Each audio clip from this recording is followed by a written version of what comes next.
இறந்து போன ஹீரோவோட அண்ணனோட டெட் பாடியை போலீஸ் வந்து தோண்டி எடுத்துட்டு இருக்காங்க. வீட்டு ஆளுங்களாம் வந்து யார் கம்ப்ளைண்ட் கொடுத்தான்னு கேட்டா ஹீரோயின் பேரை சொன்ன உடனே அவங்க மாமியாரும் ஹீரோயினை கண்ணத்திலேயே அரைஞ்சி ஏன் இந்த மாதிரி பண்ணேன்னு கேட்குறாங்க. அப்போ ஹீரோயின் சொல்கிறாங்க, நேற்று நைட்டு உன் தங்கச்சியோட இல்லீகல் ரிலேஷன்ஷிப்பில் இந்த அண்ணன் பார்த்துட்டாரு. அப்போ இன்னொரு அண்ணன் வந்து இவரை மடக்கி கூட்டு போய் அவருக்கு எக்ஸ்ட்ரா டேப்லெட்டை கொடுத்து தண்ணியை ஊற்றி விட்டாரு. அதனால தான் இவர் இறந்து போயிருக்காருன்னு சந்தேகமாக இருக்குன்னு சொல்கிறா. வீட்டாளுங்களும் ஹீரோயின் கிட்ட அந்த மெடிக்கல் பில்லை காமிச்சு இந்த மாத்திரை நிறையா போட்டால் எந்த பிரச்சனையும் வராதுன்னு இவரும் தப்போ உணர்ந்துடுறா. அந்த போலீஸ் வந்து இவரோட ஃப்ரெண்டுன்றதுனால வீட்டாளுங்க ரிட்டர்ன் வந்து டெட் பாடியை புதைக்க சொல்கிறாங்க. அவங்களும் அதே மாதிரி வந்து புதைச்சு கொடுத்துட்டு போயிடுறாங்க. போலீஸோ போகும்போது ஹீரோயின் கிட்ட சொல்லிடுறாங்க, அந்த டெட் பாடியை வந்து நாங்கள் போஸ்ட்மார்ட்டம் பண்ணிட்டோம், உங்கள் மாமனார் பாடியை நாங்கள் போஸ்ட்மார்ட்டம் பண்ணியிருக்கோம், சீக்கிரமாக உங்களுக்கு ரிப்போர்ட் அனுப்புறோம்னு சொல்லிட்டு போகிறாங்க.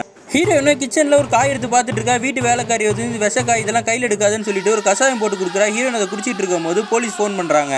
போலீஸ் சொல்கிறாரு, உங்கள் மாமனார் இருந்ததும் புருஷனோட அண்ணன் இருந்ததும் ஒரு விஷக்காய் மூலயமா தான் ஒன்று. இவளுக்கு பயமாக வந்துருது. அந்த டைமில் மயக்கமும் வருது. இவளுக்கு விஷம் கொடுத்துட்டாங்க போல இருக்கு. மயங்கி கீழே விழுந்துடுறா. போலீஸ் அவங்க வீட்டில் இருக்க எல்லாருமே வந்து ஹீரோயினை காப்பாற்றுறாங்க. எல்லாரும் சேர்ந்து வீட்டு வேலைக்காரியை போட்டு அடிக்கிறாங்க. கண்முழிச்ச ஹீரோயின் இவங்க தான் என்னை காப்பாற்றினது, அந்த விஷத்துலேருந்து என்ன ஒரு மூலிகை மருந்தை கொடுத்து முறிச்சு காப்பாற்றினாங்கன்னு சொல்கிறாங்க. அப்போ தான் நம்மளுக்கு காட்டுறாங்க, அந்த கசாயம் ஹீரோயின் தான் போட்டிருப்பாங்க. அதில் வந்து அவங்க மாமியார் தான் எதையோ கலந்துட்டு போயிருப்பாங்க. கடைசியாக ஹீரோயினும் அவங்க மாமியாரை முறைச்சிக்கிட்டு நிற்கிறாங்க.